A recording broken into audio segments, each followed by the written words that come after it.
Hello all. This is Let's Talk About Myths, baby, and I'm Liv, that nerd you listen to sometimes. Now, kind of dropped the ball on this one.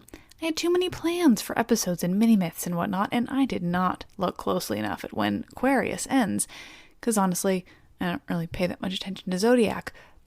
But technically Aquarius ended yesterday, and Pisces started today. Such is life. You're getting a combo episode now. The Aquarius story also falls under episodes I've already done, way back, the one about Zeus. But I'm better at this now, and I have far more sources available to me, so it's a redo of sorts. And so, mini-myth, Zodiac Constellations, Aquarius and Pisces, or Cups and Fishes. Long before the Trojan War, there was a king of Troy named, well, Tros, which is where Troy got its name in the first place. Tros had a son, a prince of Troy. This boy, he's quite young, you see, is fucking beautiful. Like the hottest guy around.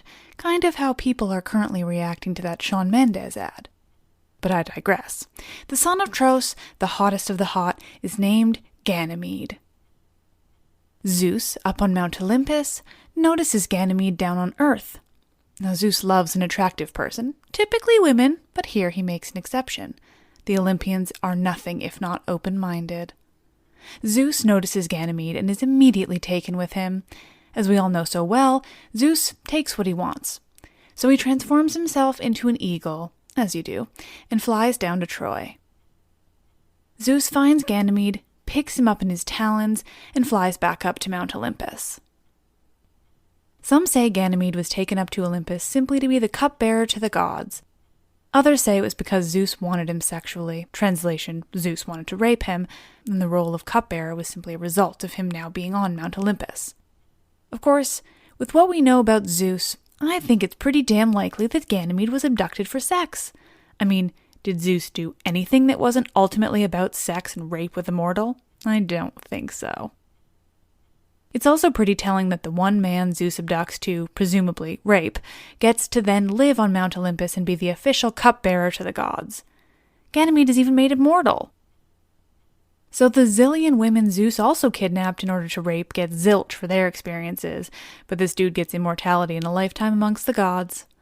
I mean, sure, he probably still would have preferred to go home to his family, where he was a prince anyway, but still. Patriarchy and whatnot, you know the drill. In the end, Zeus still had to deal with the wrath of Hera, even though Ganymede was a man, and so in order to finally alleviate the anger and hatred of his wife, Zeus places Ganymede amongst the stars as the constellation the water-bearer, or cup-bearer, Aquarius.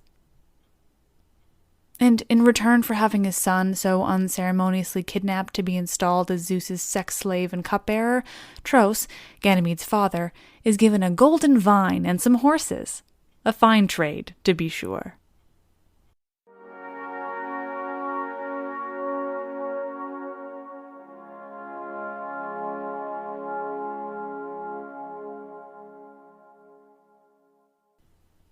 So that was Aquarius, which, thankfully, contains an actual story to be told.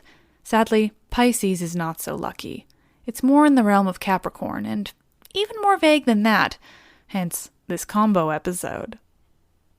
According to one version of the telling, way back when Aphrodite was born from the fresh castration foam, she was helped to shore by two brothers, Aphros and Bythos. Some say they're half-brothers of Chiron himself, and their relation in physicality will soon become clear. You see, Aphros and Bythos are ichthyocentaurs. What is an ichthyocentaur, aside from some kind of word soup, you might ask? Well, let me tell you. Aphros and Bythos, these ichthyocentaurs, have the top halves of men, the middle section of horses, just like your standard centaur, but then, rather than horses' back legs and tails, they were fish. Yep, fish.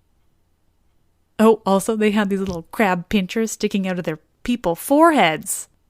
Greek mythology, am I right? It's possible that Aphros became some sort of foster father figure to Aphrodite, hence the similarities in their names, but this story doesn't appear in many sources. Like, I used theoi.com, which references their source as Hyginus's Fabulae, which, of course, is a book I've been trying to find and haven't been able to get a copy of yet. But all to say, these stories are few and far between. Interestingly, the concept of these ichthyocentaur brothers is most often found in imagery. Yes, that's right, there's pics. And so, in this version, these twin brother ichthyocentaurs are placed in the sky as the constellation Pisces, fishy fish. Another version of the story behind Pisces comes from a book of constellation myths.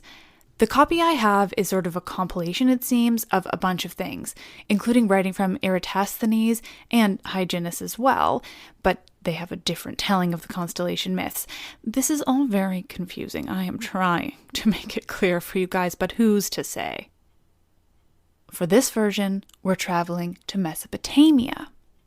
This version says that Aphrodite and Eros traveled to Mesopotamia, where they sat on the banks of the Euphrates. They were sitting by the river, minding their own damn business, when the monster Typhon appeared. You remember Typhon, the monster to shame all monsters. He was enormous and had a collection of heads. Lots of snakes going on. It's a whole thing. So Typhon appears and, quite unsurprisingly, scares the living shit out of Aphrodite and Eros.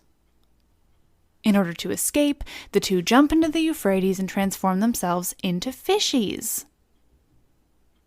It's even said that the people of Mesopotamia at that time stopped eating fish of any sort out of fear they would accidentally consume Aphrodite and Eros. In this version, though, which is of course coming from Mesopotamia itself, Aphrodite is actually being conflated with either the goddess Ashtart, which is the Greek name for Ishtar, or Dukerto, which is the Greek name for Atargatis, both Mesopotamian goddesses. Due to the proximity of these ancient cultures, often stories would travel between them, taking on the names and personalities of similar gods and goddesses in each of the cultures, which is fucking fascinating. It happened a lot with Egypt, too.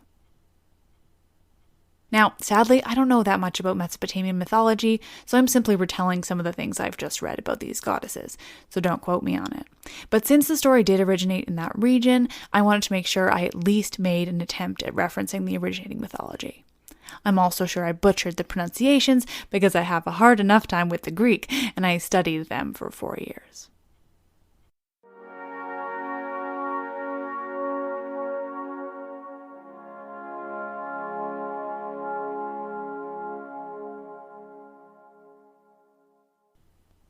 Well, there you have it, 2 more of the Zodiac constellation myths. Some have stories attached, some have concepts. I'm stretching some of them and I apologize. Lucky for us, though, this just means we get another regular mini-myth because I squished these 2 into one. Now, what will it be? But next week we start the Odyssey, you guys. I'm very excited.